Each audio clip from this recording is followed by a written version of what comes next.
Hello everyone! In this video, I'll show you how to remove sponsor on Cash App. First, open Cash App and tap the profile icon in the top right corner. Scroll down and tap Support. Next, select something else. Scroll down, tap Cash Card, then Contact Support at the bottom. Choose Not About a Transaction. Tap Chat, start messaging with Cash App support. Type a message like, "My child created their account when they were 17 and added me as their sponsor.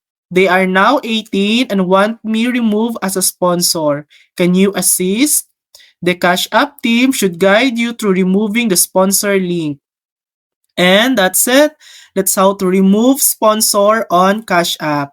Thanks for watching. If this video helped you, please like and subscribe for more helpful tutorials.